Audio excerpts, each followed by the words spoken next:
All right, we're going to go ahead and get started. Welcome, everyone. Welcome, committee members and members of the public. Thank you all for joining us for this webinar today and making the time to be here.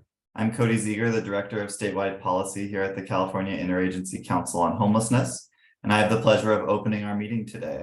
This is the first meeting of our advisory committee in 2023, so we're very excited. A few reminders before we begin. This is scheduled to be a 2-hour meeting. While we will do our best to keep to this time frame, there's a possibility that we may go over that timing slightly. Prior to this meeting, committee members were provided with a briefing packet, which is also available to the public on our website. So we'll try to leave some time for committee members to ask general questions toward the end of the meeting.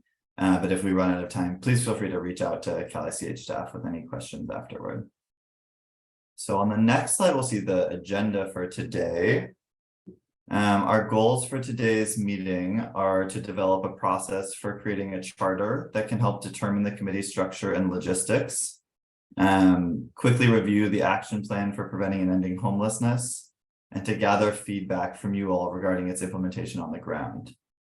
I'm not seeing the next slide. Daniela, can you go to the agenda? Perfect, thank you. Yes, so we'll first do our, oh, there you go, nice. We'll first do our call to order and our roll call. We'll go through our consent calendar, which Giselle will explain. And then, as I mentioned, we're going to talk, we have two main agenda items to talk about, the process for creating a charter that we'll talk about the committee's structure and logistics, and then talk about our action plan and sort of go through a discussion with you all regarding, local implementation of the action plan. After this item, we also are just going to flag here that we'll be asking for a few of you to volunteer to come to the council meeting on February 27th to help answer questions from council members about any of the feedback that we provide. I will speak more about that during that agenda item. Just wanted to keep that in mind as we discuss. So given those goals, we have a lot of ground to cover today, and I thank everyone in advance for your active participations in the discussions that we have planned.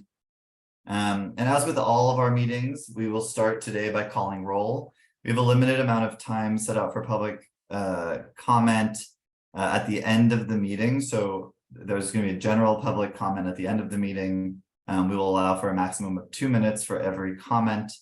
We welcome all public comments and feedback. However, due to the structure of the public meeting that we're in, we may not be able to respond to all of them. And so for this reason, if you have any specific questions, members of the public, that you would like answered, we ask you to please email us at calich@bcsh.ca.gov.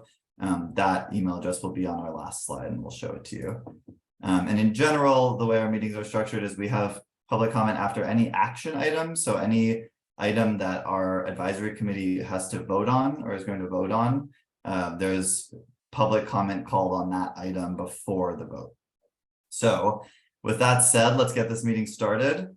The first meeting of 2023 of the Advisory Committee to the California Interagency Council on Homelessness is hereby called to order on February 6, 2023 at 3:07 p.m. Will CalICH staff member Giselle Sanchez please call roll? Yes, absolutely. This is the attendance roll for the committee. We need a majority of members or a quorum to officially meet and hold this meeting. Committee members, after I call your name, please say present or here. Apologies in advance for any names I mispronounce. Committee member Ludmila Bade. Present. Committee member Al Ballesteros. Present. Committee member Samantha Bacco. Present. Committee member Doug Bond. Present. Committee member Carolyn Coleman. Present. Committee member Joe Coletti. Present. Committee member Charlene Dimas Peinado. Present. Committee member Vitka Eisen. Present, you got it right. Good job. Committee member Jennifer Hark Dietz. Right here too, present. Committee member Eric Harris. Here. Committee member Chuck Helgett. Present. Committee member Janet Kelly. Present. Committee member Jody Ketcheside, Present. committee member Margot Kuchel, Present. committee member Dora Leon Gallo, Present. committee member Philip Mangano, committee member Chris Martin, Present. committee member Moira McGill. Mariah McGill, present. Right, thank you. Committee member Luana Murphy, Present. committee member Alyssa Orduña, Present. committee member Sharon Rapport, Present. committee member Janet Roundtree, Janie Roundtree, I'm present. Thank you. committee member Emilio Salas, Present. committee member Miguel Santana, committee member Doug Shoemaker, Present. committee member Sean Spear, Present. committee member Reba Stevens, committee member Megan Van Sant, Present. committee member Alex Vidzotsky, committee member Javon Wilkes, Here. and committee member Roxanne Wilson. Present. Thank you. Did I miss anybody? Perfect. We have a quorum of members. We can continue with this meeting. All right, I will also be facilitating this next agenda item, the consent calendar. Okay, so this is the consent calendar. It's used for our regular non-controversial items where we don't expect any discussion from the committee today. This is the first time we are voting on an action taken by the agenda.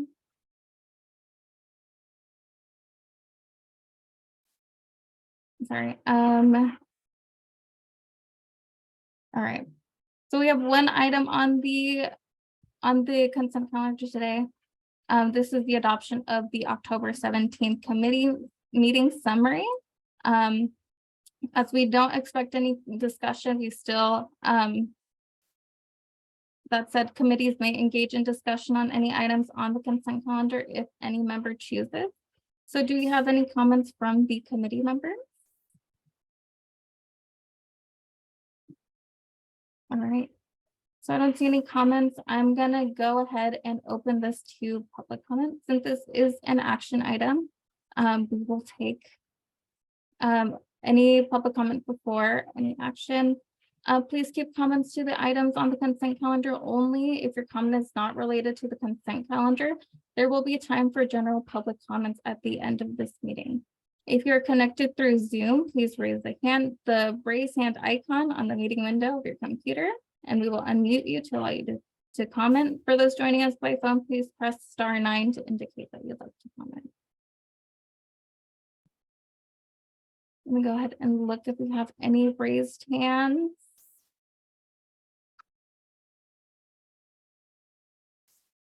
All right, I don't see any raised hands. So we're just going to continue with the approval of the meeting summary. Since we are meeting virtually, we are going to take roll for this vote to approve the council, the committee, meeting summary, apologies. All right, so when I call your name, please say aye or yes. Ludmilla Bade, Abstain. I haven't fully reviewed the items, but no objections. Alba Aceros, Yes. Samantha Bathco, Yes. Doug Bond, Yes. Carolyn Coleman, Yes. Joe Coletti, Yes. Charlene Dimas Peinado, Yes. Vidka Eisen, Yes. Jennifer Hart Dietz, Yes. Dora Gallo, Yes. Eric Harris, Yes. Chuck Helget, Yes. Janet Kelly, Yes. Jody Ketcheside, Yes. Margot Kuchel, Yes. Dora Leon, apologies, Philip Mangano, Chris Martin, Yes. Mariah McGill, Yes. Luana Murphy,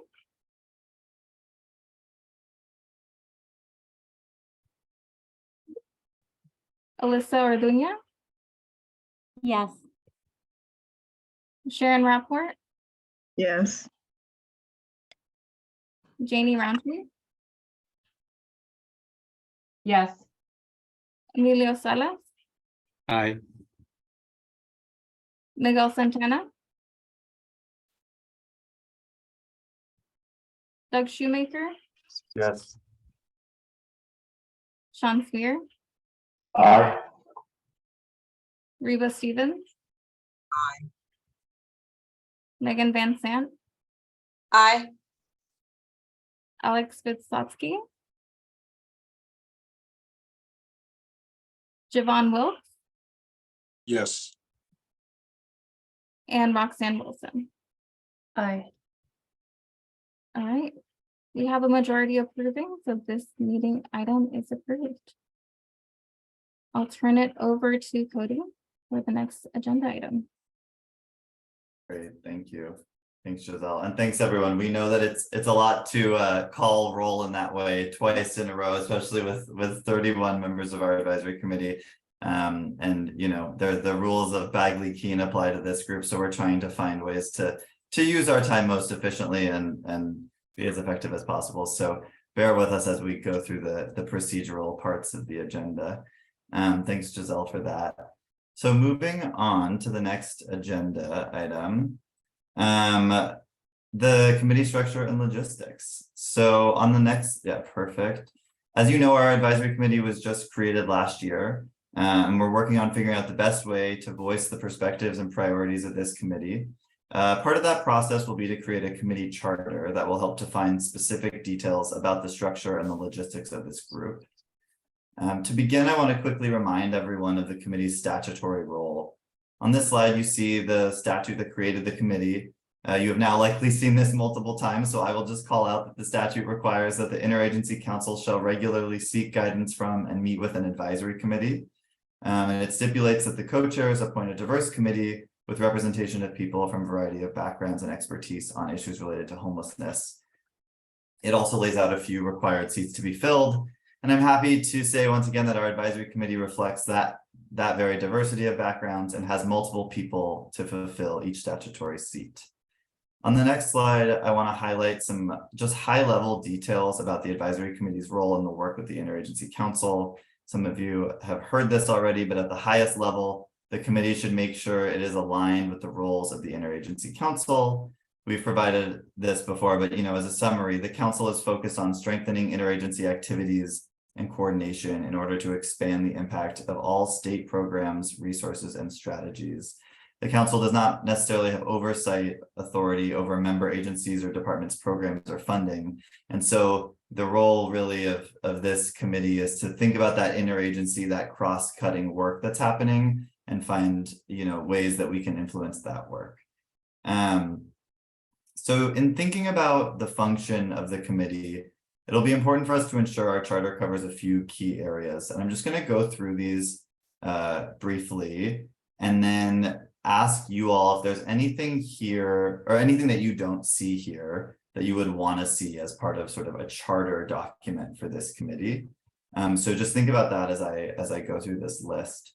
So a few of the key areas that we would ensure that we have in a charter document for this group include, you know, the committee's purpose and goals, which are defined by statute, guiding principles and values, membership, which is also in part defined by statute, logistics around sort of the time commitment, communication and coordination of your all's work, the committee's connection to the council and other advisory bodies, the desired outcomes and how the committee will sort of measure its success, how the group will make decisions and develop recommendations, and last, of course, the process for reporting back to the council. So now we want to ask you all on the next slide, there's a quick question, and this is just getting our discussion brains warming up. So we'll do just in the chat, if you all could think about this question, right? What else needs to be clarified regarding the role and responsibilities of the advisory committee? And if you could add your thoughts on this in the chat, we are going to gather them and use them to structure our charter document moving forward. And I will go ahead and read the responses as they come in, as we see them. So think about that. If there's anything else that sort of needs to be clarified regarding the role and responsibilities of the advisory committee, specifically in this sort of like charter document. And Danielle, if we could go actually back to the last slide so folks can see sort of what we had here.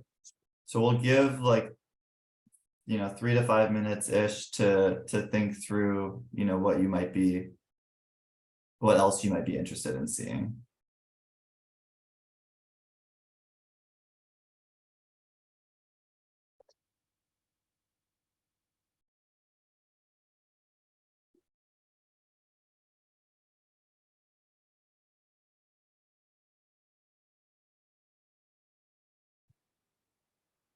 Yeah, so comment about the feedback and recommendations. It's possible I misspoke on that. Thank you. So I think the idea there is to figure out like how you all as a group, as a committee, right, create sort of feedback and recommendations that you then send to the council, and how that decision-making process would work. Or you know, how we would maybe, if we had to come to consensus on something, what would the process of that be? I'm seeing comments about timelines for meeting specific goals or decisions. Yep, length of membership terms.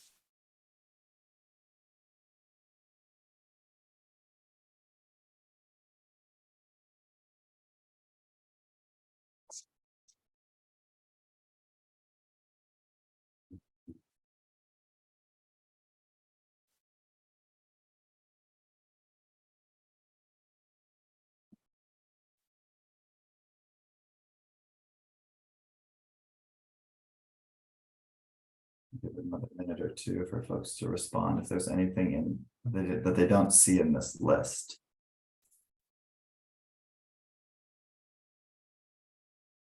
Yeah, process for setting agenda topics for the meetings. How the advisory committee will play a role in setting, I think, council meeting agendas. Yep. Comment that maybe desired outcomes and accountability don't belong exactly in a charter. I could see that, yeah.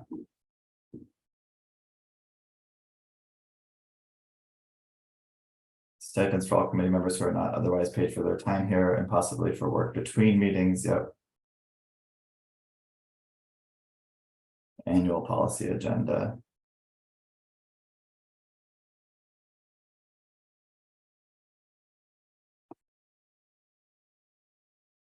Great. These are all really helpful. So we're gonna take your comments, anything that we have in the chat here. So feel free to keep adding things if you think of them as time goes on. You know, we're gonna take these and use this to help develop this charter document for the advisory committee, which we will obviously follow up and show you all. And as we go through this process of developing the advisory committee, we are going to be lucky enough to work with some partners at Sacramento State University who are going to help us develop this committee charter and sort of help us have more effective collaboration within the committee and with the committee, between the committee and the council. And so we're very lucky to have them. They are going to help us answer a lot of the questions that you all have brought up prior to this meeting and during this meeting, and sort of the questions that are on this slide. So I'll now turn it over actually to one of the members of our facilitation team, Orit Kalman, who's the senior mediator and facilitator from CSU Sacramento. And she's here with us today to discuss their role and some of the next steps in this process. So we can flip forward a few slides. Yep, perfect. And Orit, you can take it away. All right, great. Thank you. Good afternoon, everyone. My name is Orit Kalman. I'm a senior facilitator with Sac State Consensus and Collaboration Programs, and really grateful for the opportunity to work with staff and support the work of the advisory committee. Just to tell you a little bit about our program at Sac State, we provide a wide range of facilitation services to both state and local agencies throughout California. And in our work, we really employ a wide range of processes and tools that are meant to really bring together interested parties who have diverse expertise, perspectives to inform implementation of state and local policies and regulations. And our toolbox, so to speak, may include what we think of facilitators in terms of facilitated discussions. We also provide training because part of our mission is to build capacity for engagement. We do strategic thinking and outreach and really think about how best to empower and support full participation anytime that we're thinking about policy to support and do work here in California. So as a facilitator for the advisory committee, my role will be really to support the discussion and help create space that promotes open and candid conversations.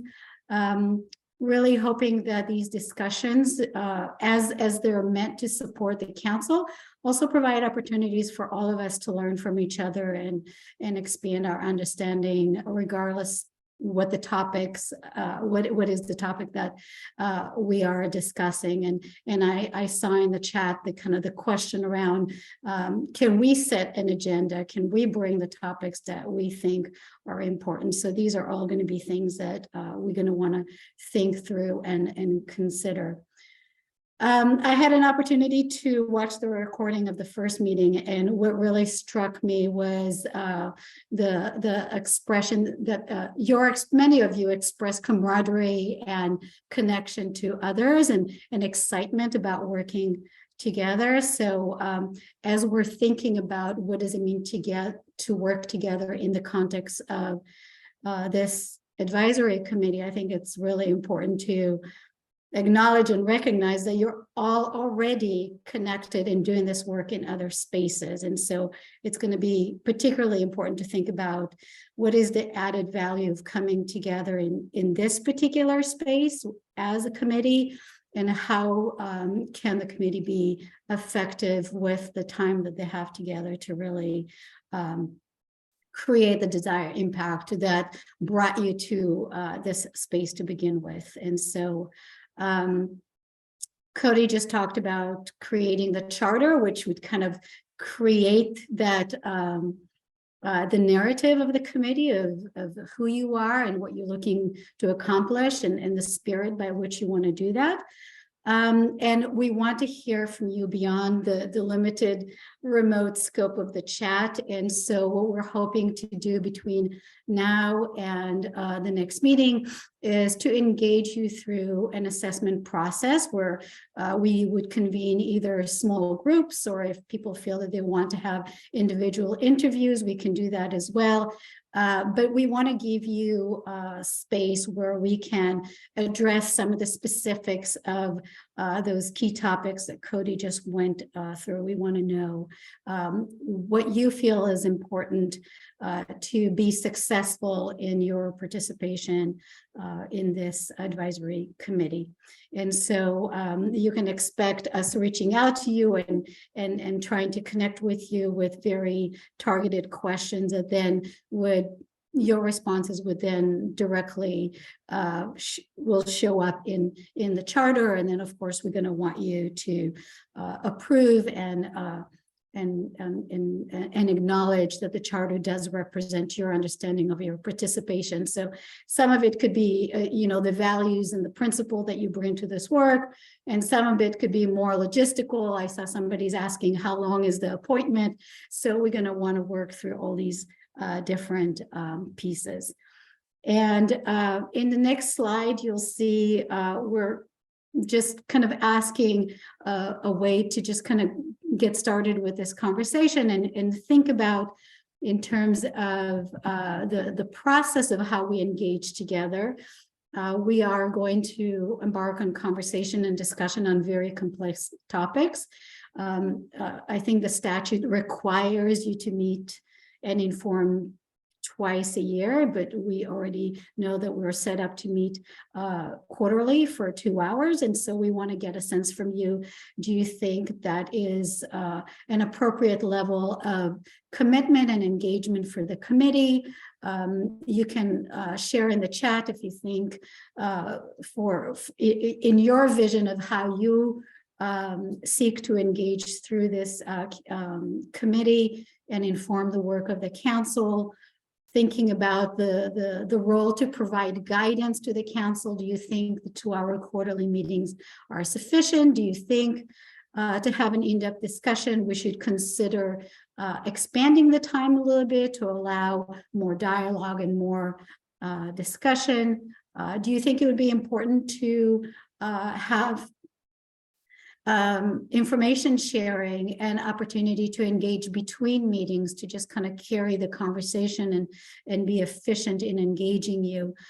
So we'd love to get your thoughts in the chat on that.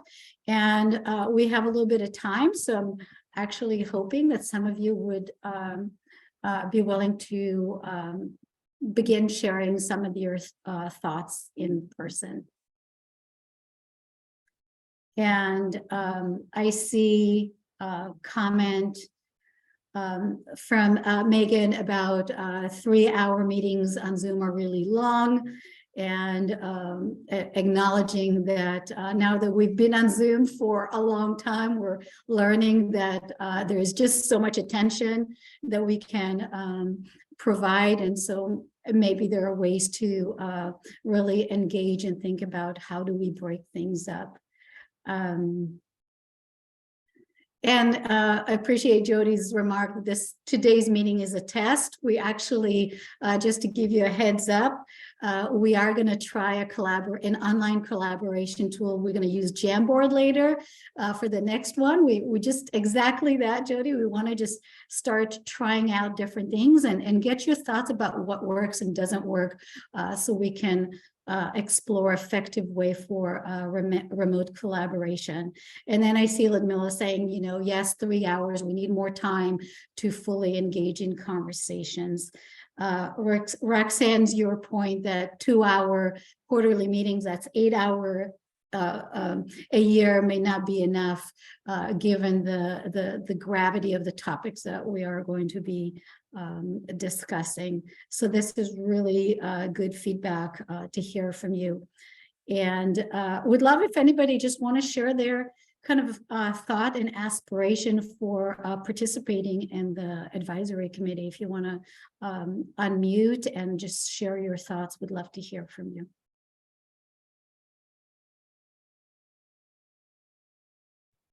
Laura, can I ask a quick question maybe about this? Will there be a chair or anyone else on the call, or will it be entirely driven by the facilitation of the public agencies? Because I think one of the challenges we're all trying to figure out is whether we'll make good use of our time. We're 30 minutes into this meeting. We've spent 15 of it doing roll call votes. And we're all pretty busy people. And so I think we actually could probably do a good job of helping the staff figure out how to best use our expertise. If we had a chair or vice chair or a couple people that work directly with Cody to kind of make that happen. I'm not applying for the offer, but I just would say, like, if someone else would step up, or if we need to, but just, I think we need a process that makes sure we're going to get good use of all of our time. That's a great comment, Doug. And there are lots of different ways to get to what you're saying, which is ultimately, if we are meeting for 2 hours, how do we use it most effectively? How can we influence and inform the agenda, the question, and the process that we engage in? And it could be done through a small group of members kind of working with staff. It could be other ways that we can think through of how best to get input from committee meetings to get to the outcome that you're suggesting. So I'm going to leave that as kind of an open-ended outcome that we can think through what are the best way to get there. Cody, I don't know if you want to speak to the question around co-chair. I don't know if it was this advisory committee was set with that in mind. Would be good to hear from you on that. Yeah. And part of the reason we showed the statutory language at the beginning is that just to show there isn't a ton of like there isn't a ton that's explicitly defined in statute. So we do have some leeway around some of these questions, which is good. I think we are very open to that, right? We're very open to having sort of a chair structure if it feels like that would be useful. And so I think that's one of the hopes of engaging with Orit and her team is to identify, right, like what are these ideas that would help us be more effective with our time, given that we know, even 3-hour meetings, 4 times a year probably isn't enough time for all of us to be together, but also recognizing that we can't, we're all busy, we can't necessarily do more than that. So I think we are really open and interested in your all's feedback about how to do this most effectively. So thank you for that comment. Mm-hmm. Thanks, Cody. And I see Elisa's comment around having some collaborative space to share and have exchanges in between meetings. I think the Jamboard today is one example of having a collaborative space. So we can think through that, we can experience that and get your thoughts about how to do that. I see Dora second Elisa's comment, and I see others adding to that there might be opportunity just for efficiency's sake to provide information exchange, maybe identify questions and get input, and then use the time together to kind of synthesize and add to it, because ultimately, as one of the items on the charter is to think through how does the work that you do together, the conversation you do together, then is used to inform and guide the work of the council. So there might be time that needed to really be allocated to that question of what do we know that we want to share with the council, and therefore they're going to need to be some spaces to gather the knowledge and expertise that you'll bring to it and synthesize it. So I see there's quite a bit around that information sharing that can happen between meeting, and we can think about how best to do that. Let's see, Roxanne and then Elisa. I just have a quick question about if there's an expectation that now that the COVID emergency is sunsetting, will we be all going to Sacramento? And if so, it certainly should be worth more than 2 hours of meeting. So that's just my 2 cents into that, and wondering, are we preparing for that? Because I know we're preparing for that on the county level. It's going back to in-person meetings for public meetings all the time. Great question. Cody, do you have any initial, I know we're going to kind of think through all the questions that are shared today, but if you have any input on that or kind of initial thoughts on that would be great to hear. Yes, definitely. So for at least until June, we will be able to continue meeting remotely. We don't know exactly what's going to happen after that, given sort of the statutory exemptions that are in place and whether they expire or not. So we will definitely make sure to keep you all apprised as soon as we have any information as to sort of the format, whether in person or virtual, of the meetings after in the next fiscal year. If we do end up going in person, completely agree, Roxanne, that it'll be valuable for us to rethink sort of the amount of time or the format or the, the type of discussion or the ways we engage with each other if folks are coming all the way to Sacramento. So thank you for that. Mhm. Yeah, go ahead, Alyssa.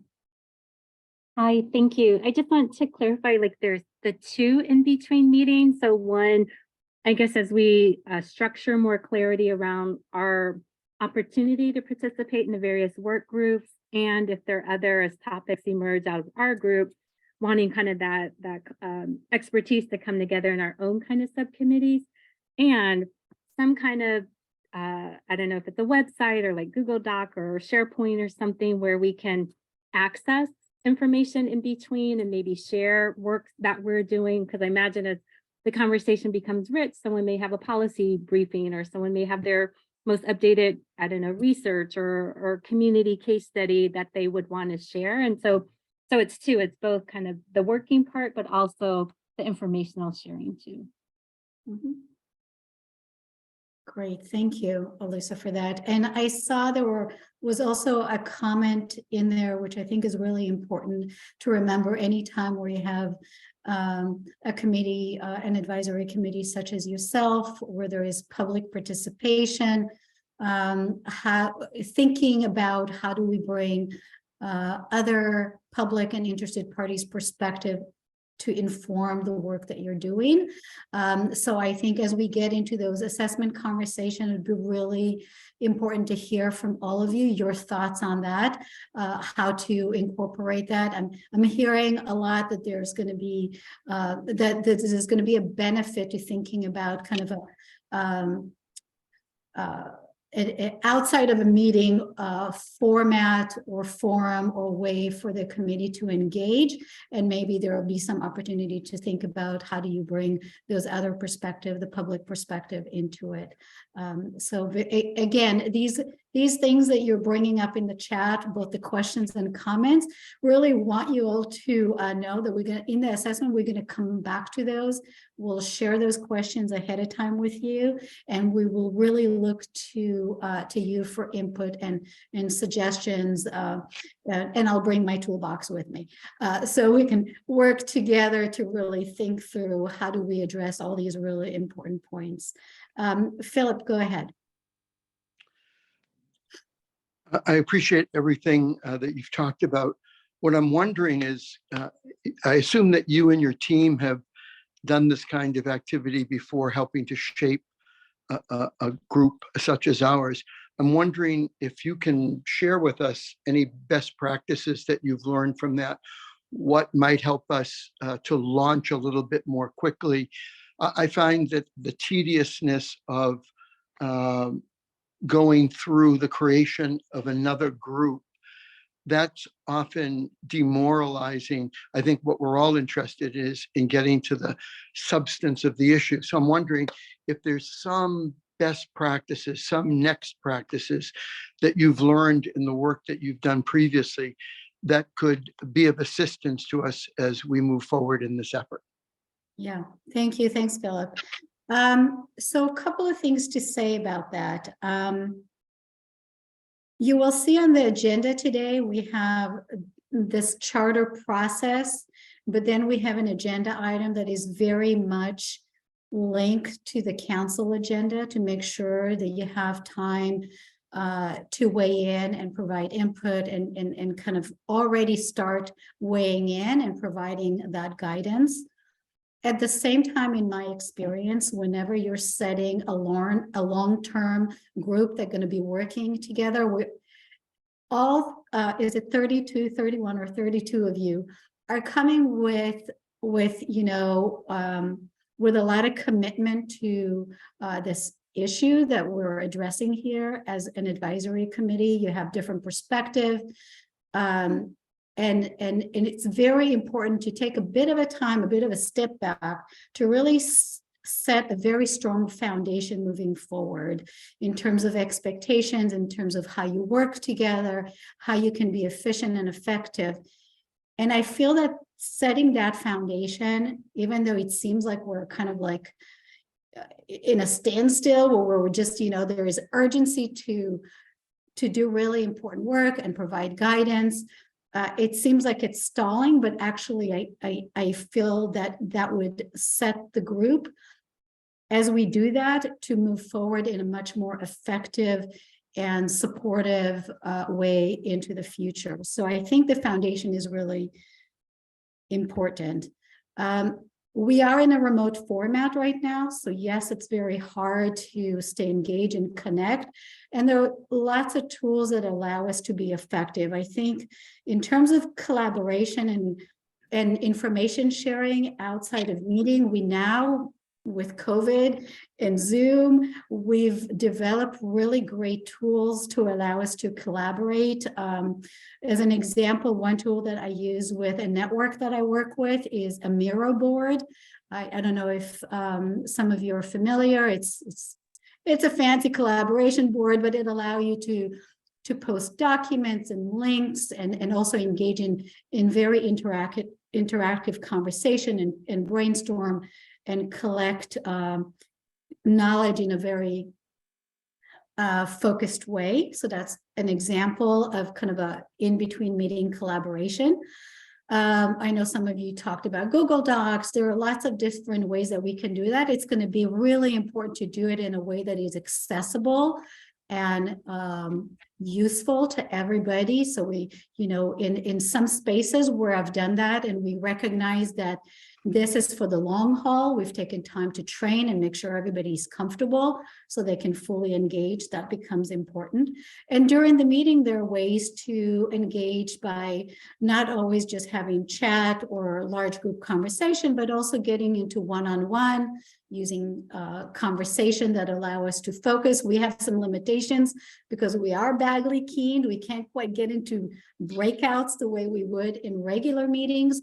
So of course, we have those boundaries that we have to pay attention and think through. So all these things are going to be ways that would help us get clarity on, what everybody wants to bring into the space and what you all have to give. And at the same time, what you need from each other to be able to be effective working together. And then we can work on the tools within the badly keen boundaries to ensure that we do that in a collaborative way. Philip, I see you have a hand up. I don't know if that's from before, if you want to respond or add to that. I just want to say I think we all appreciate the necessity of establishing a foundation on which we move forward.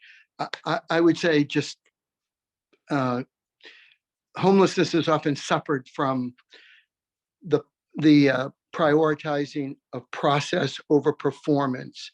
And I hate for this group to be so hamstrung by process that we don't get to the real substance of performance and outcome. So I would just leave that: performance over process, outcomes over process. Thank you.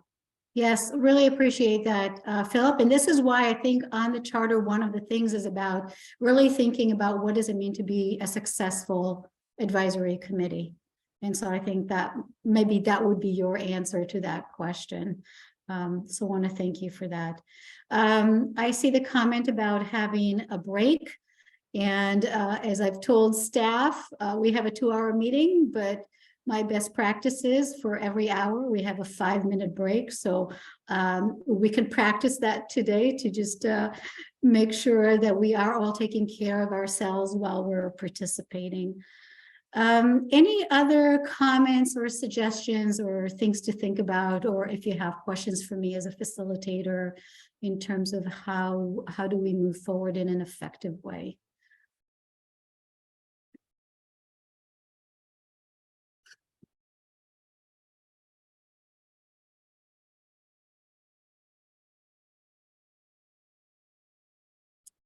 Okay, well, with that, and I know this is just a beginning of a conversation that we'll focus on and complete and wrap up so we can really focus on the important stuff. So I'll turn it over to you, Cody. Maybe we take our 5-minute quick breather, and then we can really focus on the more meaty agenda for today. Yes, definitely. And thank you so much, Orit, for that. Really appreciate your wisdom and experience that you're bringing to this work. And thanks to everyone for your comments in the chat and out loud. I think, Philip, to your point, right, we're going to try and balance both process and performance. And that's you'll see that as in our next agenda item in this meeting. We're going to work on making sure that balance is right. And so, always open to feedback about how we're doing on that. So thank you all for your comments. Yes, let's do a 5-minute break. Let everyone get up and stretch, do whatever you need to do. So we are going to come back around 3:55, let's say. So I will start talking and give people like a 1-minute reminder to come back. Thanks.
All right, take about 1 more minute and then we'll come back together.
All right, I think we can all come back together. Thank you.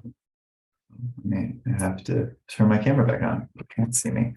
Thanks everyone for that last discussion. And we will move to our next agenda item. So we can start sharing that PowerPoint again. Thank you, Daniela. Great. So in the spirit of balancing process and performance, this is an agenda item 4. So action plan for preventing and ending homelessness in California and local level implementation. So before we continue, I would like you all to become familiar. You know some of our staff already. I think you get emails from me, you get emails from Giselle. I want you to become familiar with our staff member, Nicole, as well, who's the newest member of our team, who will be dedicated to ensuring we are working with our council member departments and agencies on their commitments in the action plan. We'll talk about that in a minute. But Nicole, really quickly, would you like to introduce yourself? Sure. Thanks, Cody. Hi, nice to meet everybody. My name is Nicole Sakihara. I am the new action plan specialist for Cal ICH. And like Cody said, it is my responsibility to follow up on the action plan steps and the action items within the plan and following up with departments to make sure everybody's doing okay, figuring out challenges, places where we're being successful and places where we can improve so that we can take those things and bring them back to this advisory committee and to the council. I will also be helping with working groups, getting those set up and doing whatever is needed for those as we continue to build our working groups, and then support the team however else I can. To give a little background on myself, I was most recently with Bay Area Community Services as the program manager for a navigation center in Salinas, the Share Center. And before that, I had the privilege of working under Roxanne at the Coalition of Homeless Services Providers.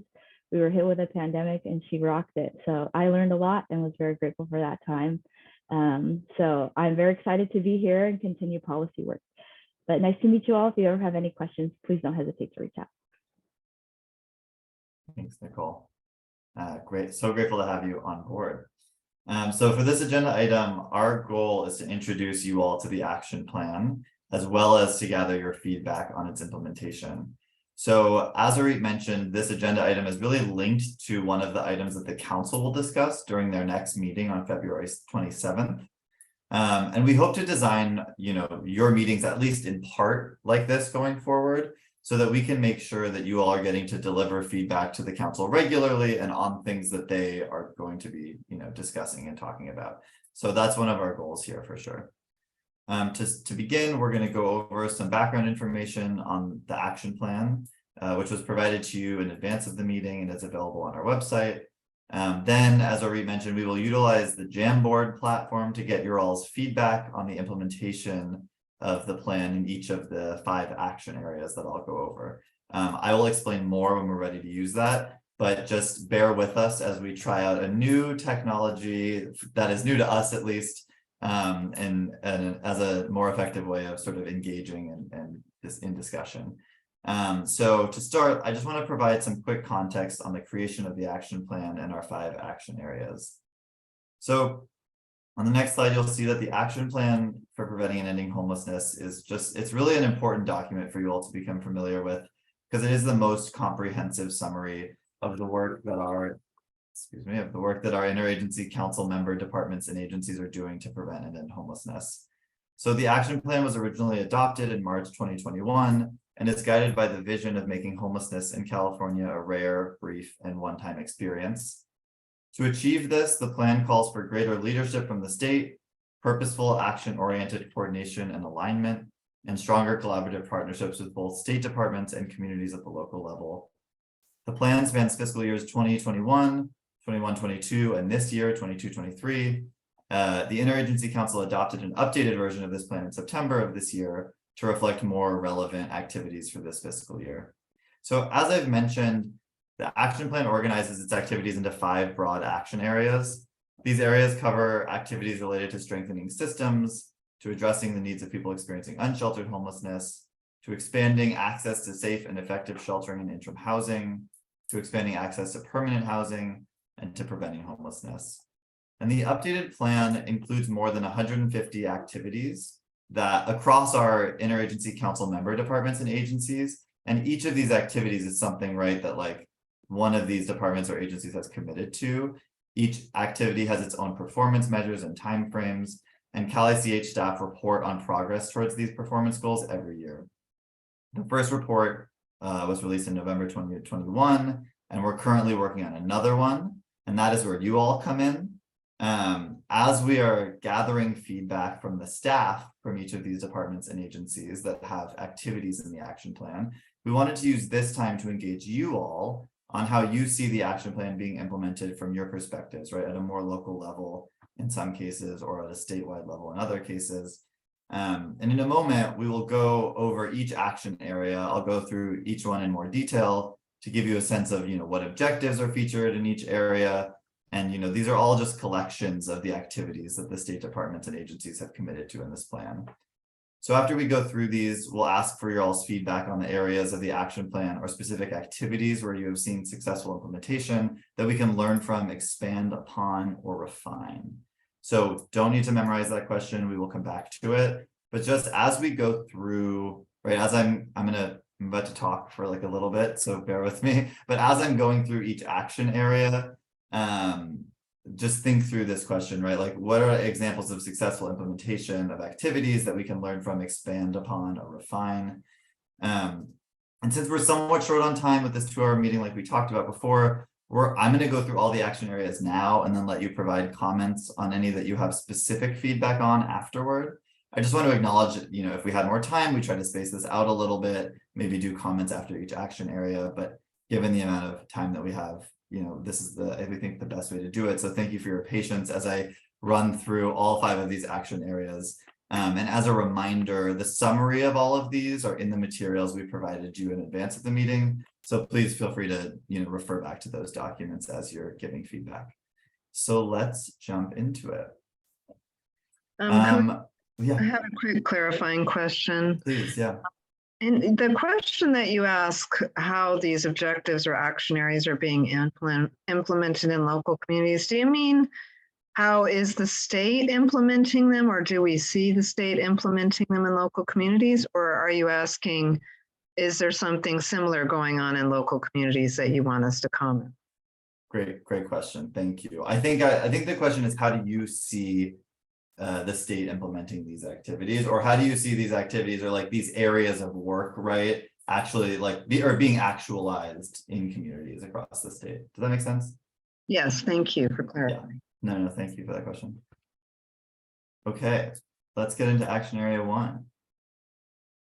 So on the next slide, you will see action area 1. There's a lot of text here, but I will just sort of try to highlight the main points. So action area 1 is all about strengthening our systems to better prevent and end homelessness. This action area contains the majority of the plurality of the activities in the plan. And these include, activities related to strengthening racial equity, activities of state and local agencies, ensuring planning processes are deeply informed by people with lived expertise of homelessness, incentivizing cross-sector and regional planning, decision-making, and accountability, On the next slide, there's a few more, I believe. Improving access to education and employment services, supporting communities to plan for the needs of people experiencing homelessness and disasters, and increasing public awareness of the state's homelessness strategies. And I think we're still looking at that first. There we go. Yeah, perfect. Thank you.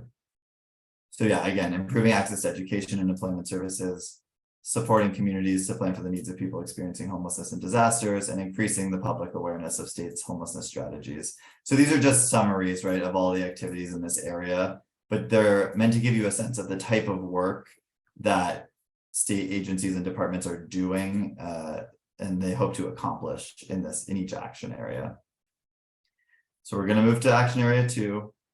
Bear with me. So the second action area is focused on addressing the needs of Californians experiencing unsheltered homelessness. So whereas the first was focused on sort of our systems level change, this is really focused on the needs of folks living outside. So the objectives include activities related to strengthening outreach efforts to address the health and safety needs of people experiencing homelessness, and providing equitable access to state-supported programs such as healthcare services for people experiencing unsheltered homelessness. Action area 3, similar but slightly different, focused on expanding the capacity of safe and effective sheltering and interim housing in communities across the state. So the objectives include working with locals to help expand the supply of safe housing placement focused sheltering and interim housing models, and ensuring that these settings address the health and services needs for those staying in them. Action area 4 is focused on expanding access to permanent housing for people experiencing homelessness. The objectives include strengthening housing first and other best practices to support the equitable and urgent rehousing of people from temporary settings and unsheltered homelessness, expanding the supply of affordable and supported housing opportunities that are paired with appropriate services, and improving access to short and long-term rental assistance to support exits from homelessness. And last but not least, the 5th action area in the plan is focused on effectively preventing homelessness. So reducing entries into homelessness as people exit state-funded settings and systems such as jails and prisons, child welfare settings, healthcare institutions, and enhancing communities' ability to provide homelessness prevention interventions to divert people from becoming homeless in the first place. So just as a quick reminder, right? Action area 1 is all around strengthening systems, and these will be on the Jamboard when you're looking at it. But action area 1 is all about like strengthening systems, right? How do we make our systems work better to improve the results that we're getting around our work? Action area 2 is focused on unsheltered homelessness. Action area 3 is focused on sheltering and interim housing. Action area 4 is focused on permanent housing, and action area 5 is focused on prevention. Okay, that was a lot of information. So now we want to hear from you all. And in a moment, what we're going to do is actually Arit's going to lead us through this, but just to give a sense of how this is going to work, we want to hear from you. We're going to post a link to a website with what's called a Jamboard. This is essentially a shared document that allows each of us to post like little sticky notes where we can see other people's answers. Once we share that link, please click on it and go to the website. Then we'll ask you to spend some time just with yourself, writing comments on where you see effective implementation of the activities in each action area, and sort of where you think there's room for growth or refinement. That question will come up again in a second. There are 5 pages in the Jamboard, one for each action area. So don't feel pressure to have a comment for every action area, but focus on the ones that feel most relevant to your work or that you feel like you have the most experience with. Apologies, my alarm keeps going off. The goal of this is to gather your all's feedback on the implementation of this plan as you have seen it play out from your individual perspectives. So what we're going to do is we're going to consolidate this feedback and provide it to the council and members of the public alongside our progress report when we give it to them. And we'll give you all about 10 minutes right now, I think, to go through this. We'll check in when we have like a minute or 2 left. And at the end, we'll ask for, I think, depending on time, 1 or 2 people to share out their comment for each action area. And I'll also read some of the answers that we can see, so that, we can call out a few of them. If you're having trouble with the platform at all, or it's not working for you, please just message me with any of your comments and I can add them to the Jamboard myself. And I think I covered the instructions, but I'm going to pass it back to Ari to facilitate the feedback. So Ari, please feel free to add anything that I might have missed or take it away. Yeah, thank you. Yeah, I was really curious how people interact with the board and if you find it helpful and simple enough so you can really focus on your ideas as opposed to just managing the board. So let us know at the end of the meeting how that worked for you. So you can see at the top of the screen, there's 1 through 5 that you can kind of scroll through and focus on. Maybe go back to the previous slide. Just a couple of things I want to say about that you don't need to provide ideas everywhere, just where you really want to focus on. Another thing is really an opportunity for us to connect with each other on the board, that if you see somebody put an idea or provided input that relates to the work that you want to speak to or put comments on, feel free to sort them or group them in clustered of connected information and really think about making connections between ideas, as that would be helpful. So get on the right board, click on the sticky, you'll get kind of a square where you type in your thoughts, and then you can then take your sticky note and move it where you want it to be on the board. And you can add as many as you want. You can use different colors. If it relates to a particular action, initiative, feel free to put a number with that as well if you want to connect it to something more specific, since you have the package and that information. Hopefully you have it in front of you, but to the extent that you can make more connections between ideas, that would be helpful. So on the next slide, just wanting to talk through how we want to then use the input that you provide on the Jamboard. One is, as Cody said, we're just gonna take all that information and kind of synthesize all the information, but in the share out, rather than just talk through the examples, would like you to think through these examples. What can we learn from these, and what are the key takeaway that then you want to be able to share with the council, right? This particular agenda item relates to the council agenda item, so we want to start making those connections. And I think Cody alluded to early on that he's going to be looking for volunteers and people who would join the council meeting and maybe be able to provide some remarks. So we want, that guidance piece. What are we learning through this exercise will be important. And so with that, is there anyone who has any questions about using the Jamboard, or would like any support with the Jamboard? If you want to just do a hand raise. And I see people are adding to it already, which is great. We will share the screen so that we can sort of watch it live as it's happening. Some of us are having some internet issues, so if the screen goes away for any reason, just give us a minute, we'll share it again. So apologies for that. All right, yeah, I see people are on it, which is great. So yeah, I think 10 minutes would be a good amount of time for everybody to take a little time to think through it.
Maybe we can take one more minute to just finish your comments, and then we can talk through some of these action areas.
All right, so hopefully everybody had a chance to add comments here. And of course, you have a link to the board. So even after the meeting, if you want to add or update your comments, feel free to do so. And maybe we can start with action area number 1. Looks like that's where a lot of the comments and input is provided. I noticed there are quite a bit of sticky notes around funding related comments here. There are comments around home key would actually spread into some of the other action areas. Does anybody want to start by just sharing your thoughts if you're really focused here on action area 1?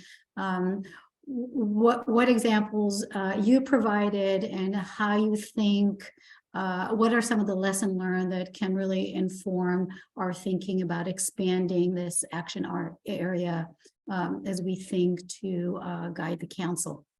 Any thoughts from anyone? I have a thought. I haven't raised my hand though. I can Okay, raise my hand go now. Here you are. Hi, I'm Janie Roundtree. I wrote the two-part comment, and I just wanted to take a moment to explain it actually, which is that to me, I can understand why, because the council has a 5-part action plan, why the advisory board would be thinking critically about that, about progress on that plan. But I kind of wanted to make a pitch for thinking about our role and possible recommendations slightly differently, which is that I feel like the state's real hard power is a funder. They often make policy through the way they fund these programs by adding requirements to funding, whether it's data reporting, performance standards, mandating the model of services. You know, if you take the money, you have to run the program this way, et cetera, right? And each of these agencies that are members of this council are doing that in different ways. And one of the things the Interagency Council could be doing is streamlining that and reducing the harm of inconsistent funding requirements, or thinking about changing the way the state funds programs in general. Like they often underfund or do not fund at all administrative roles or sort of the back end operational needs of the providers that are actually doing the work on the ground.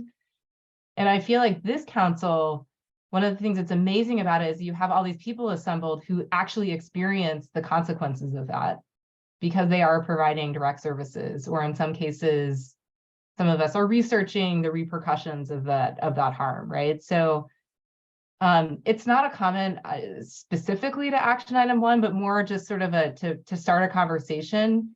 You know, could this group actually take on those issues as a focus area? You know, and in some ways it's a bit narrower maybe than like this conception of it, but like it would be so powerful if this set of voices could say to the ICH, maybe one thing you should do is look at where your funding requirements are not consistent and try to align them and try to reduce the burden on small providers that are getting these funding sources to report differently, to have different incentives, you know, to struggle to braid all that funding together in a way that they can actually operate and like, you know, to use our voices as those of us who are on the ground to sort of suggest that. And it's not, it sort of cuts across all these action items, which is why it doesn't really fit in a neat bucket. But I wanted to see if that resonated with anyone. Honestly, I was really inspired by the meeting we had with the council itself, where a lot of those issues came up organically from different members. So I just wanted to throw that out there maybe as a potential discussion point and an explanation of my comment. Great, thanks, Janie. And you know, your point about the fact that people on the council have the direct experience of the impact of funding and the process and all around it in terms of how it needs to be developed. I see in the chat that you have several members who are all in agreement that there is a powerful opportunity there for the advisory committee to inform the council around that. A great comment from you. Thank you. And great to see everyone responding and supporting that. Anybody else wants to share a completely separate topic from action area 1 that they want to highlight as something that has been working well, has been successful, and that there are opportunity to either scale up or expand and learn from that would be informative? We'll take one more in this action area and then we can move to another one. Go ahead. Roxanne, and then Samantha. We'll take both of you and then we'll move over. So I do want to co-sign on the administration thing. Just, I know like it's not easy to go for every single grant if you don't have the capacity. And in my institution, you can't hire people off of grants. So that is a problem. But HomeKey was incredibly successful. I think I put a note in there, we increased by 939% PSH units just because of HomeKey. That is substantial. The issues that we are running into is, of course, long-term sustainability. Everybody will bring that up every single meeting, just be ready. The second issue is that when we're layering HUD vouchers onto it, that disqualifies a ton of our population. Specifically people who are undocumented, people who have, you know, some sort of, if they're a 290, et cetera, et cetera. So while the state's initial funds can assist with that, HHAP can assist with that, but what's going to happen when that funding cliff hits? And that's a big problem that we're trying to figure out. But, you know, it's successful also because we had those EHVs that came down from HUD. We didn't have 249 places to put people. So the HomeKeys was a great match to utilize those EHVs in a meaningful way. So thank you. Thanks, Roxanne. And can I ask, because I'm not going to be familiar with all the acronyms that all of you are very familiar with. And we have, I think, probably close to 100 members of the public who may also not be as familiar, maybe. So to the extent that you can share what the acronyms mean, I think that's a learning opportunity for all of us. So PSH is permanent supportive housing, and EHVs, thank you, is emergency housing vouchers. Great. Okay. Thank you very much. All right. Thank you for that, for pointing out both highlighting HomeKey as a successful opportunity, but also potential barriers to in terms of moving forward and considering how to leverage that success and expand moving forward. Let's move to the next board. And just to let you know, if this looks too small on your screen, I know it is on mine, I'm just looking directly on the Jamboard. And as people share their thoughts, I'm just kind of honing in on the sticky note that they're speaking to. So that might be helpful for you as well. So as we're looking at the second one, Action Area 2, equitably addressing the health, safety, and services needs of Californians experiencing unsheltered homelessness. Anyone want to share their example of what worked, why, and how can we learn from it? Go ahead, Reba. Well, it's kind of really fresh, but it's important to uplift what here in Los Angeles, the city of Los Angeles, Mayor Bass is doing in reference to the insights. And what I am witnessing is that people are coming inside into a safer place, a motel. And right now, folks are actually getting housed. And this is happening within like 30 days of being in. So what does the success mean to me in reference to health and safety and service needs? It simply says that, you know, it takes a state of emergency. I'm gonna say that again. It takes declaring a state of emergency to break barriers for folk to actually, and I ain't talking about the folks that are outside, but the folks that are doing the work in order for them to acquire needs or the resources that are necessary in order to save lives. So I think for me, it's really about what the success is that it says to me that it can be done. But what it also says is that we need to do more of it.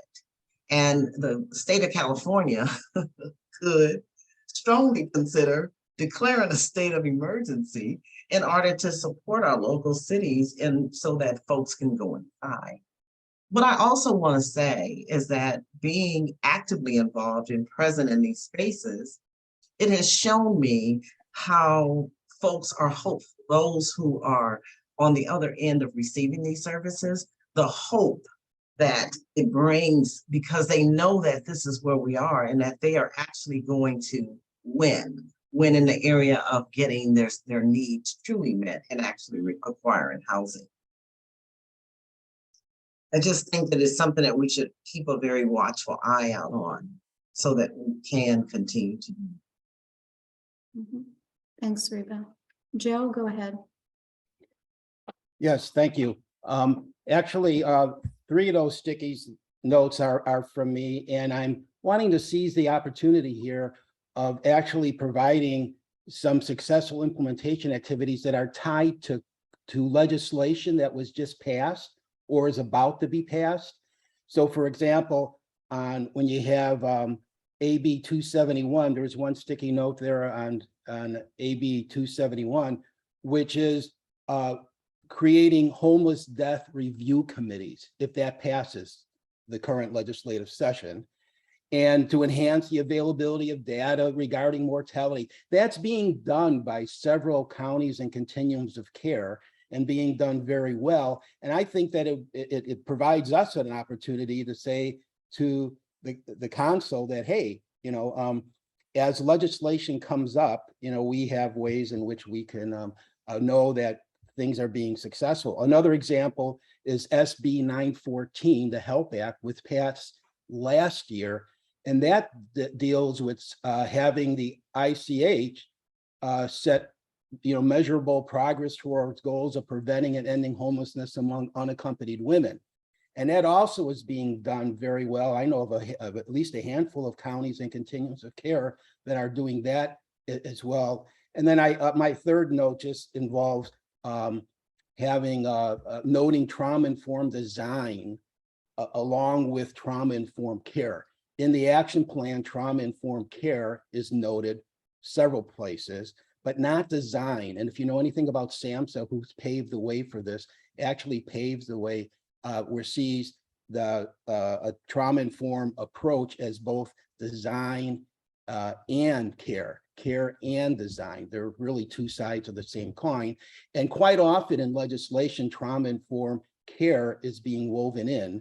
But I think, again, this provides us an opportunity by kind of keeping our eye on legislation that recently passed or is being proposed, and to show examples how there's counties and continuums of care doing a lot of good work to already make those kind of things happen. So. Thanks, Joe. Ludmilla, we'll give you an opportunity to weigh in on this board, and then we'll move to the next one. Hello. I just wanted to say, well, a couple things. Oops, are we back? I think we're on two still. We're Yeah. still on two. Okay. As a lived experience representative here, I am aware of some things that are being done more successfully in the county, but I am also aware of things that aren't being done successfully, and I'm curious if you'll be getting input on that in a subsequent session on what's not being done well. I don't want to, I'm not a blamer.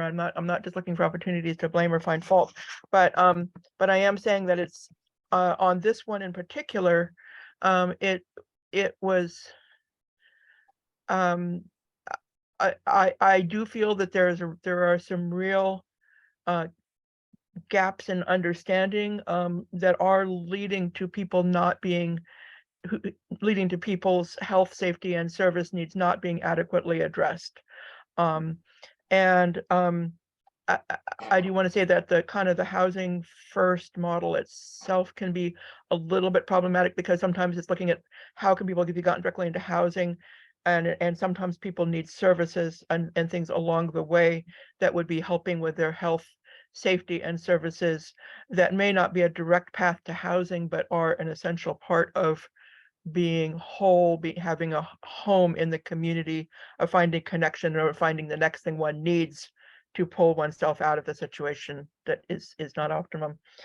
I do want to maybe especially, I would like us to draw some comparisons, or some, there is a considerable amount of funding right now and focus on encampment resolution from the state level, and there are recommendations, and there's funding and the grant and the different things involved around that. And one of the things that has come up in our county is that there is a lack of definition of what is an encampment. An encampment could be looked at something that needs to be moved along. It needs to be swept. Those people need to get out of that space and not be in that spot anymore. Or an encampment could be looked at as a place that is a step up, that is a form of harm reduction, that is a safe place to be. And there is a considerable lack of places to be where one is accepted as a human being, and a lot of focus on just sweeping people along, which is problematic. So I would love to see us maybe define more what are acceptable encampments, like of at least like a UN refugee status that people could go to, where they have access to a porta potty, to clean water, and to some kind of shelter from the rain, shelter from the weather. And when we're looking at resolving those situations, that we aren't looking at just pushing people out into the street because something is not up to code, for example.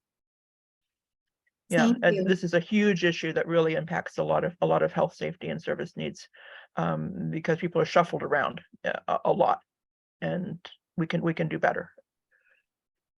Thanks, Ludmilla. I think you make a very important point that we are focusing on examples of opportunities and examples of things that work. We heard from Reba and Joe about the opportunities around, when there is a declaration of emergency legislation, that it provides some opening to doing things. And there are examples around that, which is important for us to think through, as well as, to your point, that there are challenges and gaps for any of these action areas that would be worth exploring as well. So obviously, like we said, we have limited time. We want to make sure we have focused conversation around it, but it's not taking away from the importance of really addressing, for example, what you were just talking about in terms of thinking about what do we mean when we're talking about encampment. And I see Roxanne in the chat also identify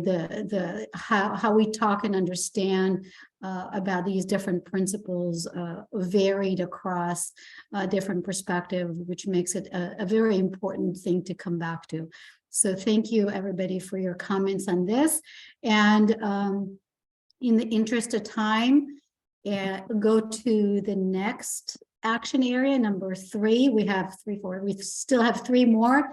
So let's see if we can just kind of touch on each of these action areas, get your thoughts on it, and then we'll try to wrap it up. So we have Sharon and Jennifer. Go ahead.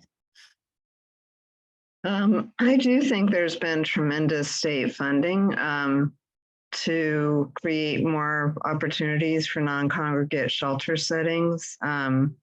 And I think that has paid off a little bit. I mean, we have seen some reduction in the proportion of the percentage of people experiencing unsheltered homelessness compared to sheltered homelessness. So I think that's positive. I do think, though, we're seeing, like, in a lot of communities, really, really low rates of exits from those shelters to permanent housing. And I think that that's something that the state could be much more engaged on, and really be focusing on exits to permanent housing. We know that there's the more permanent housing or more housing that we have out there, the fewer shelter beds we need, because the reason why there's so many unsheltered people in California has something to do with the fact that there's no place for them to go when they get out. So people kind of get bottlenecked in a shelter system. I do think, as an example, Project Roomkey was a great idea and it served an amazing number of people. But, I think, just as Mila was saying, a lot of people just got shuffled around and ended up having to leave because they didn't follow all the rules of the hotel and there was no place for them to go. And so we saw, unintentionally, I mean, I think everybody wanted to see that program do really well, and it did do really well for that moment in time of getting people into hotels and motels so that we would not have people at quite as great a risk of COVID infection. But then, I think we kind of lost an opportunity in a lot of communities to get people connected then to housing. And there were a lot of rules that people had to follow. And if they broke any of them, and some of the rules were kind of silly, then they often got kicked out of their hotel stay. So I do think that to avoid all of that, I think the state can play a leadership role in kind of guiding a balance between building more housing so people don't have to be in shelter settings for very long and can move on to housing and exit homelessness for good, and funding to keep people safe. And I think it's a fine balance, but it would be helpful, I think, if the state came together around a goal. Is it to reduce homelessness, or is it to keep people in shelters? And I think we hear very mixed messages where I think most legislators want to see people exit homelessness for good and reduce the total numbers of people experiencing homelessness. But the administration sometimes has inconsistent messaging around reducing unsheltered populations specifically. And so those are two potentially consistent messages, but potentially, I think, as they're being read, somewhat inconsistent in the focus on building more and more shelter settings. And so I went on way too long, sorry, but I think it's important to kind of balance those two and make sure that people have a place to go and don't get bottlenecked in the shelter and then eventually have to return to the streets. It's interesting that in your comments, what comes to mind is that these action areas are not distinct, they're interconnected, and really thinking through balancing and linking what we do in each one really impact and affect what it looks like in other action areas. That is really important.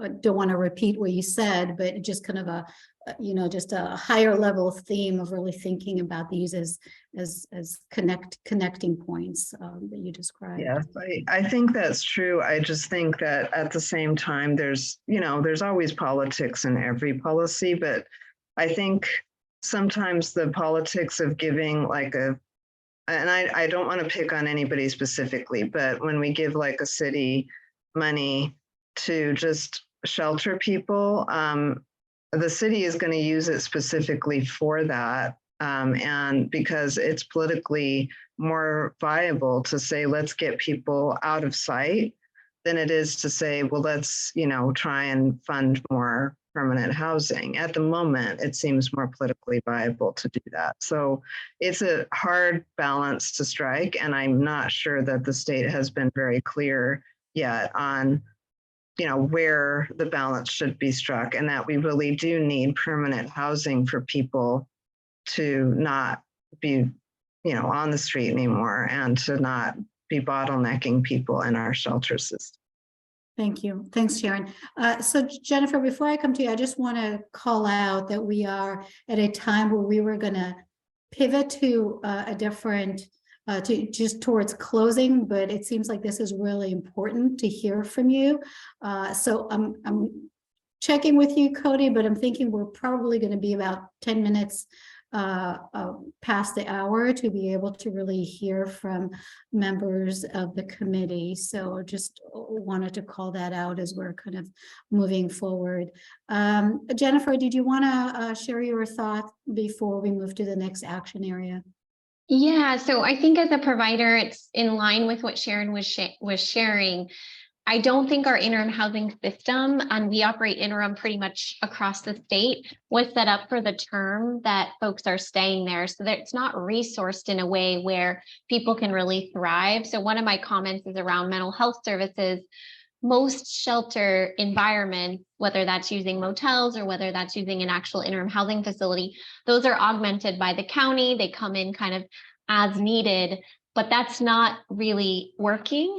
And so embedded services like mental health, I think would help with stabilizing these type of environments. And then the other thing I think we learned from Project Room Key is that there, for certain folks, non-congregate is really going to be beneficial. And so as we're looking at new opportunities, how are we balancing that? How are we trying to maximize the use of our congregate sites that are already there, or maybe even looking at capital dollars to help make them a little bit more private, because we do see some vacancy rates throughout the communities we serve in those sites. And it's a resource that's definitely needed because we know we have so many folks who are unsheltered. So in general, I think we learned a lot in the last few years about sheltering folks and about interim housing. And I don't think the funding mechanisms have really followed that so that people can be healthy while we try to figure out the permanent housing resource that we all know is unfortunately a long time coming in many instances. Thanks, Jennifer. Go ahead, Luana. Is that about this particular action area number 3 or number 4? I was having trouble unmuting myself. Go ahead. I just want to make a comment about something that was just opened 2.5 weeks ago in Los Angeles. It addresses so many of the things that we are talking about, but the fact that it opened 2.5 weeks ago, I can only tell you about the success of 2.5 weeks, but I am going to tell you just a little bit about the structure. It's 176 beds of interim housing, but it is set up with an FQHC on site. It has all of the services that Jennifer was just talking about. It's got sobering services and it's got mental health services, and it has no barrier. People can come in 24 hours a day. And the goal is to immediately start the discharge plan into permanent supportive housing. It is a fabulous model. It's 176 beds that also include some recoup care beds and as I said, an FQHC. I think it is a model that we are going to look at and we are going to want to replicate. But it's too early to tell you. I can only tell you that we have 150 souls there this morning, and it's open 2 weeks. And the staff is drinking from a fire hose. The need is so enormous. We are working with the county, with the city, to move these people into permanent supportive housing as quickly as possible and to meet their needs so that they won't just leave, as we were talking about, without the services that they need. It's very comprehensive. It's very ambitious. Do I think every shelter needs to be like this? I do not. But I think we need some like this everywhere. So I'm going to keep everybody informed. I can't figure out how to do this Jamboard, but I can talk. Great, thank you. Thanks for sharing. And we'll have to hear updates. You can put your comments in the chat and I'll put it as a sticky onto the board so we have your input on the board as well. Great, thank you. Yeah, thank you. You can just chat me and I'll put it in for you. Okay, next board.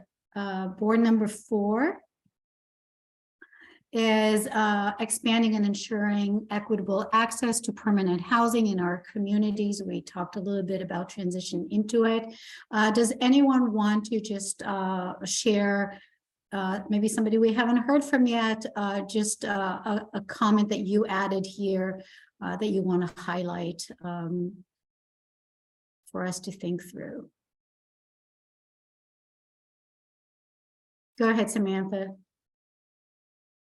I think that there are a couple of comments on this on the board, but I wanted to highlight the successful work of the San Francisco Accelerator Fund in both speeding up the timeline with respect to building permanent supportive housing, as well as reducing the costs associated with it. And I think that speaks to both the financing mechanism as well as the use of innovative construction methods. And I think it's certainly something that could be incentivized at the state level and also facilitated through considering some regulatory and zoning changes.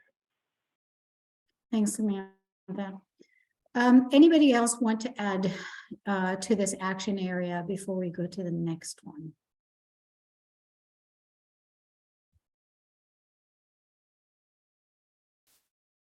Go ahead, Eric. Yeah, I'll go pretty quickly. So I'm at Disability Rights California, and so I'm always thinking of accessibility for all people with disabilities. And of course, when it comes to being unhoused, we often think of mental health, but the point that I put was just making all of these processes more accessible for all types of disabilities. There's often circumstances where people, if they're approached in a way, or if there's an opportunity where it's not accessible and they're not able to kind of use a resource or get to a location or any of those sorts of things, that often turns people away and makes them feel discouraged. So just kind of keeping in mind that making all of these processes as accessible across the board throughout the process is really important. Thanks, Eric. Reba, go ahead. I just wanted to uplift the need, the fact that we don't have enough of, so when we talk about expanding and ensuring equitable access, if you don't have it. And so the question for me would be, what can or is the state of California doing to ensure, and particularly in areas that have an overrepresented, like an epic, that we're the epicenter of homelessness in the city of Los Angeles.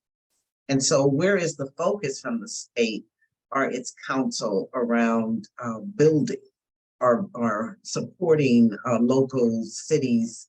Because it gets really complicated.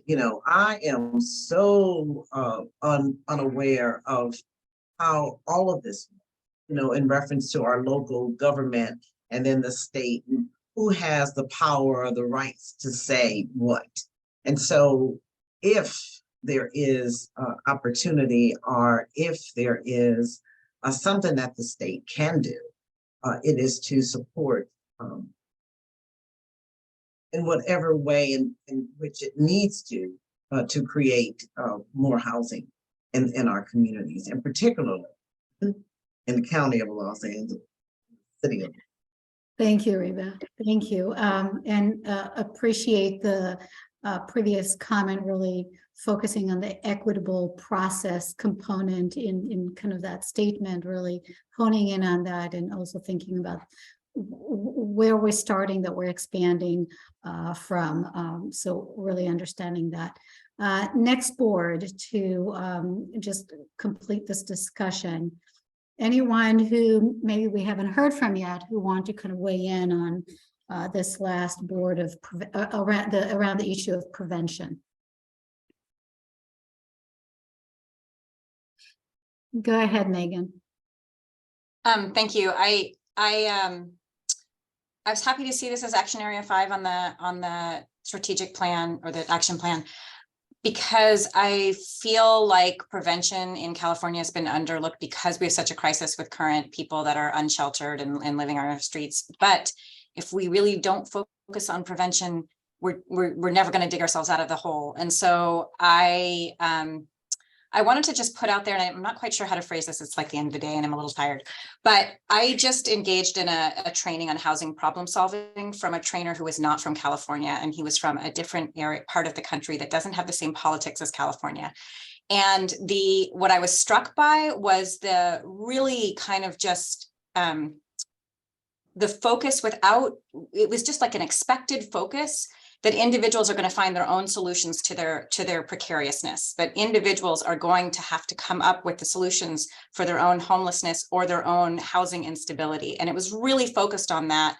And I felt like it was a lesson and kind of a message that we might want to equally spend time on, that not only is it the provision of housing, but empowering people to come up with their own creative solutions to their situation, which might not be a new unit, might be moving back with family, might be, we have to find really creative solutions because we don't have enough of those units. So at the same time, I absolutely agree with everybody that we need more housing. We also need to start thinking about challenging and really empowering people to come up with their own solutions for their situation, which might be more creative than ones we've thought of, which might be not traditional, and we need to find a way to support those. So if they can, and that's something I'd really like to see. We have to do that simultaneously with creating more housing. My thought. Great, thanks, Megan. Okay, let's see. It's going to really be hard to end on time, but this is a really important conversation. So I'm going to really encourage you to stay a little longer so we can hear from everyone. So we have Sean, Al, and Javon, and we'll hear from the three of you, and then we'll wrap it up. Thank you. And I just wanted to kind of echo the previous comments about the notion of simply figuring out solutions around diversion. For us here down in San Diego, we feel like we've done a fair job of increasing the opportunities for people to move from unsheltered to sheltered. However, the reality is that the demand and literally the new people falling into homelessness outstrips those efforts in some respects. So we really applaud the county here, who has taken some measures around diversion. You know, they created a short-term rental assistance program for seniors. You know, these types of things are starts. So at least giving people a couple months of rent to be able to weather a challenge, whether it's typically medical challenge or something like along those lines. If you're able to keep people from falling into homelessness, that can help. And really with not a whole lot of capital needed in order to do so, that can make a dramatic effect in terms of stemming the topic. Thank you. All right, thanks, Sean. And just to let everybody know, as we are wrapping up, if you want to leave comments in the chat, if there are more, especially as you're hearing these last comments, feel free to add it in the chat so we can really gather all your thoughts and information. Go ahead, Al. Oh, yeah, thank you very much. So I'm just going to give an example. There's two cases of individuals. I know this is at the micro level, but I think it's illustrative of the problem. Two individuals that I'm aware of that we're helping now, HIV positive. One has, AIDS diagnosis, older individuals that were in their housing for many, many years and stable. So 20 something years for one of them. And I think the other one's about 18 years. And because of circumstances not in their control, properties being sold, etc., they were asked to move. They had to leave. So now they're in hotels, and their income is anywhere between, I think one is $1,400 a month and the other one is $1,700 a month. But the housing stock, as you know, in LA County is $2,200, $2,500 for a single 1 bedroom.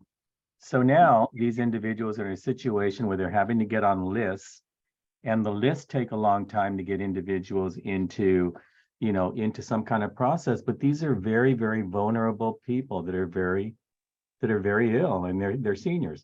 So there has to be a better way to help people on a fast track basis that end up in this type of situation. And I don't think asking them to go live with family or take up roommates and things like that is really an appropriate thing to do. We have to find other low-cost solutions to help them. Thank you. Thanks, Al. All right, and so we're going to hear from Javon, and then Philip and Doug, if you can put your comments in the chat, because we do need to have some time for public comments. Want to make sure that we don't shortchange that. So go ahead, Javon.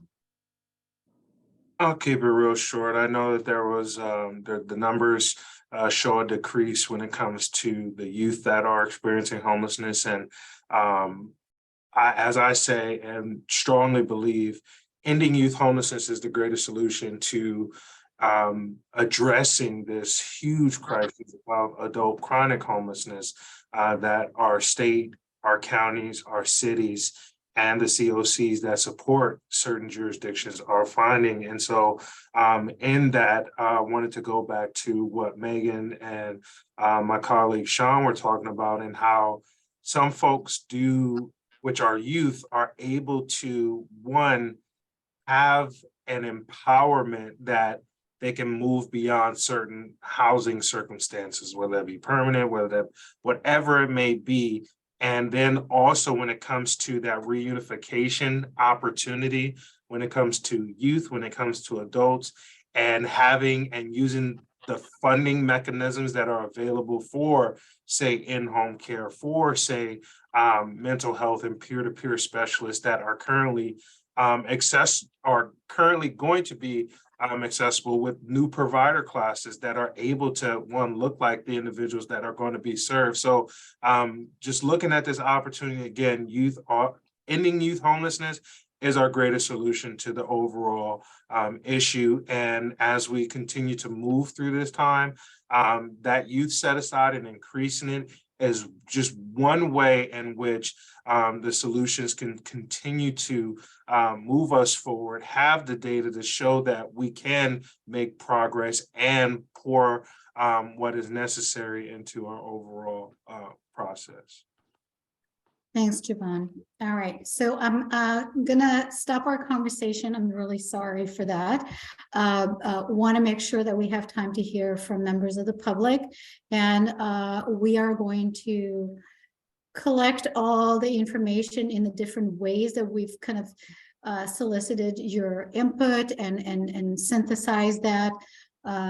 Going to hear from the public. This is obviously not the only time that we're going to be talking about these action areas. We're going to keep coming back to these. And so I'm going to turn it over to Cody or Giselle. I don't know who's doing public comment.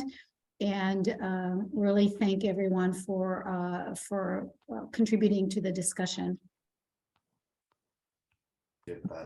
And thank you all really just so much for that. Like, this was exactly what we were hoping to get out of this. And I know that there's never enough time to do all the discussion that we want to have, but I just want to, you know, emphasize what Orit said, which is this is definitely not the last time we will get to discuss the action items, the action plan, and we will make sure to build in chances to provide additional feedback on that in the future as well. So don't worry, we will come back to it many times.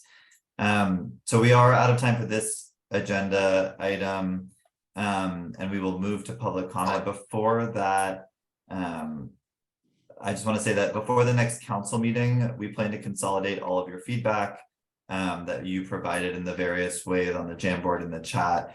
We'll make sure to share it with members of the public to see, and we are hoping to, you know, find the best way to share your feedback with the council and its members. So we really appreciate your active participation in this exercise. It'll just help provide, you know, another dimension to our action plan progress report.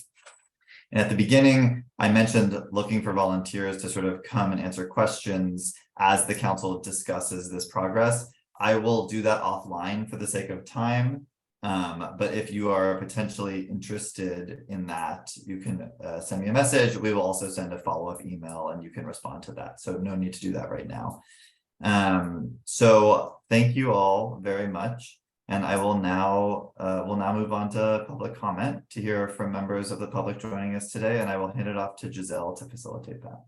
Cody, just a quick comment. Yeah. As we were trying a new tool, if members are willing to just in the chat let us know what if that experience they felt was a good experience or was challenging, if they think this is something they would like to do outside of the meeting so we can focus on discussion, any kind of feedback, any constructive criticism would be really appreciated as we're thinking about how to be effective. Yeah. And I think for both that actually, and I sort of am changing slightly what I said. So and for like people that might be interested in joining the council meeting, I think we're going to send a follow-up email just to make sure everyone can be engaged with the public comment that's about to come up. So we'll send a follow-up email that has both a request for that feedback and a request to see who might be interested in attending the next council meeting. If that sounds good. All right. So Giselle, take it away. Yes, now we will accept general public comments. We welcome all comments and feedback, and I'd like to remind everyone that we are unable to discuss items that are not on the agenda for today's meeting. Additionally, due to the structure of this meeting, we will not be able to respond to any questions. If you have any questions for Cal ICH or for the committee, the best way for you to respond is to email us at calich at bcsh.ca.gov. Everyone will get 2 minutes for their comment. A Cal ICH staff member will share their screen for a 2-minute countdown timer, and we will warn you when your time has expired. If you're connected through Zoom, please select the raised hand icon in your meeting window on your computer, and we will unmute you to allow you to comment. And for those joining us by telephone today, please press *9. Right, we do have some hand raised. Daniela, would you please share a timer on the screen? Thank you all for our members of the public for joining us after 5 times. We really appreciate you sticking with us, and we appreciate your our committee members for sticking around to listen to these comments as well. All right, our first hand raised is Richard Perez. Richard, you may voice your comment. Hi, how are you guys doing today? I was listening to everything that was going in there. One of the comments I would like to put out there as far as maybe restructuring or thinking about the housing first model, as in the comment, we were talking about things that were like punitive to them. They were getting kicked out of PRK. They were getting kicked out of these whole hotel sites. And even moving farther into the future, when they get into their actual permanent housing, after they go through all those steps and stuff like that, is this person ready or able to maintain living on his own after being, for a lack of a better term, institutionalized into homelessness and how they live? Are we taking care of their issues and their problems instead of just throwing them into a home and saying, okay, you're home, you're housed, let's see if we can work on issues now when they really don't, a lot of them don't know how to live in a home anymore, how to pay rent. Or I think the housing first model is in my opinion, in sense, maybe setting them up for failure. That's what I have. All right, thank you for your comment. Next hand raised is Alice Lynn. Alice, you may voice your comment. Perfect. Thank you, Giselle. My name is Alice Lynn. I'm a member of the Sonoma County Lived Experience Advisory and Planning Board, or acronym LEAP Board.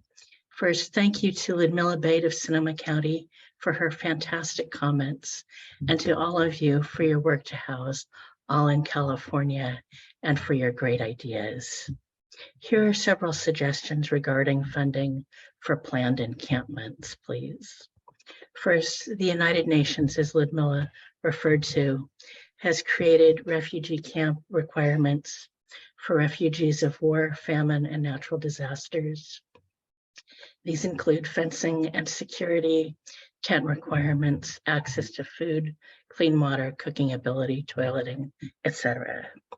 Establishing California requirements consistent with UN and international standards could give credibility and guidance to local efforts to create planned encampments, including perhaps helping with resistance from NIMBYs. These requirements shouldn't be used to limit or prevent establishment of encampments or personal shelters. Frankly, in our recent rains, downpours in Sonoma County, I thought of how many dogs living in dog houses have more shelter than our 2/3 of our homeless population who are living outside. Allowing volunteers to build simple wood structures could prevent suffering and avoidable healthcare costs. So please consider California encampment policy in regard to UN refugee encampment policies. And second, I'm going to preface this comment by saying I use the term psychological or emotional health rather than mental health. I would like to see. Please wrap up your comment. I'm sorry. Thank you. So I would like to see encampment clearing led by psychological and emotional health professionals and social workers rather than law enforcement or housing professionals to ensure trauma-informed planning throughout the process. Thanks so much. Thank you. Thank you for your comment. All right. We also have a hand raised by Jason Robinson. Jason, you may voice your comment. Hi, thanks. Can you hear me? Yes. Great. Thanks, everybody. I'm Jason Robinson. I'm the Chief Program Officer for SHARE, the Self-Help and Recovery Exchange in Los Angeles. And I wanted to pick up on the last member's comment about peer services. Peer services are scaling statewide and are an evidence-based best practice. Los Angeles County has 3 peer-run respites right now. One of them specifically deals with people experiencing homelessness. And from March 2022 to December 2022, it provides services to 111 people.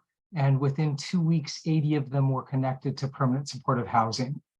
So that's a huge success. I'd also like to highlight the recent RAND survey in Los Angeles that looked at Hollywood, Venice, and Skid Row in Los Angeles, and reported that over 1/3 of people responding in those areas said they would go to a sober living, and over 50% of people in those areas said that they would go into shared housing, both of which are widely available and underused in our service system, and hope we can find ways to scale both.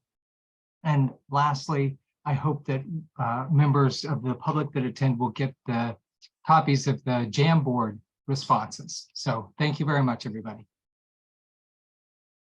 Thank you for your comment. All right, there are no more hands raised. If anybody else has any feedback, please feel free to email us. Cody, I'll pass it back to you to wrap up this meeting. All right, thank you all. Thanks, Giselle. And thanks to the members of the public who were here and provided comment. We really appreciate it. And to the committee members for your insights and your comments during the meeting today. This is a great place to start. I'm really happy that we're you know, getting to talk substance and getting to talk process. And so I think we're gonna keep that as a theme going forward. You know, I know many of you who attend our meetings work to address homelessness either in the state or local communities. And we just really want to thank you for your efforts in these meetings and outside of these meetings. We hope you all will listen into our council meeting on February 27th at 1 p.m. as well. And to receive up-to-date information on the council's activities, please sign up on the council's email list. On the next slide, there's the ways to keep in touch with us. There's a sign up option for our email list on the council's webpage that's listed here. We also encourage you to follow Cal ICH on our social media platforms. And with that, the meeting is adjourned at 5:16 p.m. Thank you again to everyone. Really appreciate your time and your wisdom.